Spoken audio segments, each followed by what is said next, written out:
So right now we're going to go through some very important reactions. This will be in addition to the information that we've looked at regarding aromatics. So we're going to talk about some reactions of alcohols, amines, esterification, which will be a reaction of a carboxylic acid, aldehydes, ketones, and then nitrides. I know this sounds like a lot, but a lot of these reactions, if you would just make flashcards for them, you'll be very well off when it comes time to take the exam. So first of all, let's look at some reactions of alcohols. This first slide just talks about some nomenclature of alcohols. Simple alcohols, you just attach the suffix OL or all to the parent name.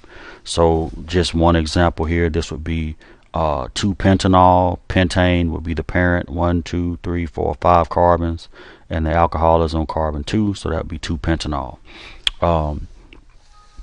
Alcohols that have a double bond somewhere in the structure give the alcohol the highest priority. So we would start counting here, 1, 2, 3. So this would be 3-cyclohexene, 1-all. All right. Some reactions that alcohols do, very important reactions that alcohols do. One of them is the Williamson ether synthesis. This is just simply taking an alcohol plus a strong base to deprotonate the alcohol, and then you just do a SN2 substitution on a primary alkyl halide to give you an ether in the product. For the alcohols are also used to make esters. So if we take a carboxylic acid and we esterify with an acid catalyst, we're able to convert the carboxylic acid into the corresponding ester, which is shown here, and you can see the alcohol, the alkoxy portion of the alcohol here is the same as this piece right here. So alcohols are very good at doing esterification, and you can use them to esterify carboxylic acids or acid chlorides. And so alcohols can also be oxidized up to carbonyls. One excellent way to oxidize alcohols up is to use chromic acid. You can oxidize primary alcohols to aldehyde, or if you have a secondary or tertiary alcohol, you can oxidize those up to ketones. You can also do other oxidation methods, such as Swern oxidation to oxidize alcohols up, or PCC oxidation, or TPAP and NMO oxidation. All of those would also take this alcohol up to the corresponding carbonyl. If you wanted to oxidize the alcohol up to the acid, you can use potassium permanganate, which is shown here. Potassium permanganate is a very strong oxidant, and it does not stop at the aldehyde. It will continue to oxidize until you reach the carboxylic acid state. So amines, really quickly, again, you add the suffix amine to the name. So this is a 4-carbon chain, 1, 2, 3, 4. This would be butyl amine. This would be 2-aminopentane, where the NH2 group is a substituent on the chain. So this would be 2 at carbon number 2 here, 2-aminopentane.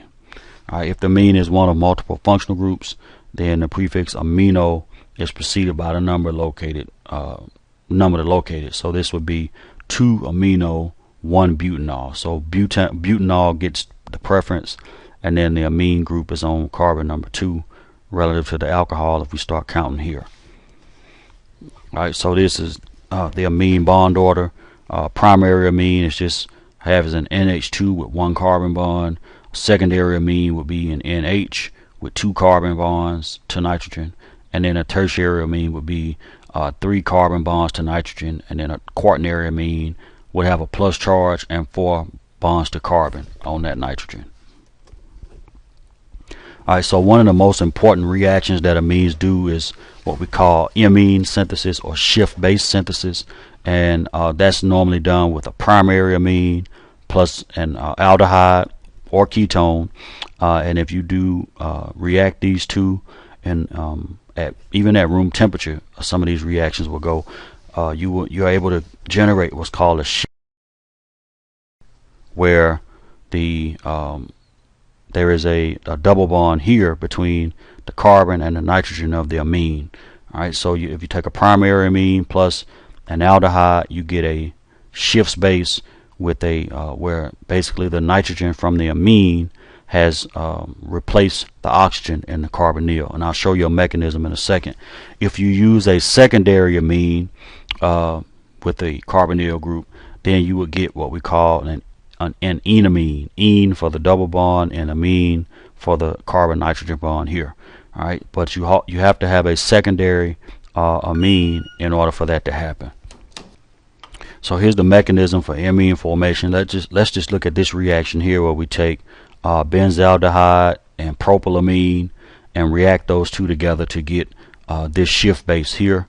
So the first step in the mechanism would be attack of the amine on the carbonyl. Right, those electrons from nitrogen come here, make a carbon nitrogen single bond, and you break the carbon oxygen pi bond.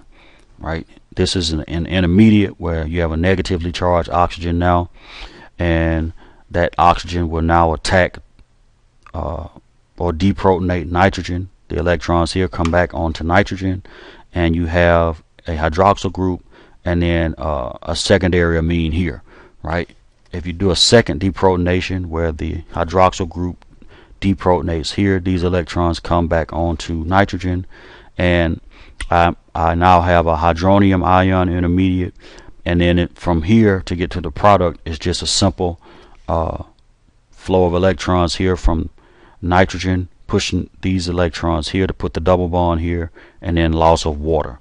Right, so this reaction is the amine synthesis is a reaction, a dehydration reaction, where you actually lose water prior to product formation.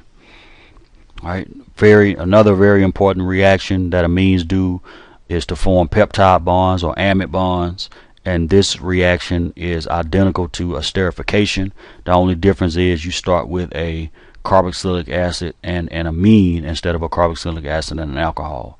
So if you take a primary amine and you react it with a carboxylic acid, then the product is an amide, and this is very important because your peptides are building blocks to make proteins, and so this is the formation of a peptide bond is very important because the peptide bond is the primary bond that you find in DNA and other organic, not organic but bioorganic molecules. Final reaction that we'll talk about with amines is how to make amines, and that's a fairly simple process. You do what's called Gabriel synthesis, where you take phthalimate, which is this compound here, a strong base, and an alkyl halide. All right, so the base in this case would deprotonate phthalimate and get you to this intermediate, this negatively charged amine intermediate. That would do an SN2 substitution here on your alkyl halide to get you here, and then if you react this intermediate with two equivalents of sodium hydroxide, you'll find that you will cleave both this carbon nitrogen bond and this carbon nitrogen bond to give you an amine, a primary amine, as the product. All right. So real quick, let's talk quickly about epoxide synthesis. If you take an alkene and react it with MCPBA, that will give you an epoxide in the product. MCPBA is this structure here, metachloroperbenzoic acid, and you can open an epoxide under neutral conditions or acidic conditions. It just depends on which side of the epoxide you want open. This epoxide is symmetrical, so it won't matter what the conditions are, it would open at either side readily. Any type of nucleophile really can attack this epoxide and open it. But some common nucleophiles are hydrides, amines, Grignard reagents, as well as Gilman reagents or cuprates. So the mechanism for epoxidation is here, where your peroxide comes in, the OH bond here breaks, these electrons come here, you form a oxygen carbon single bond here. The pi bond attacks this oxygen, breaking the oxygen single bond, and then the pair of electrons here goes here to deprotonate and the pop breaking the pop bond. So this is what the transition state looks like, where you have partially broken and partially formed bonds between carbon, between oxygen, and between oxygen here and oxygen and hydrogen here, right? And these are your products where you have chloro, metachloro, benzoic acid here, and your epoxide product here, which is an epoxide is a ether functional group.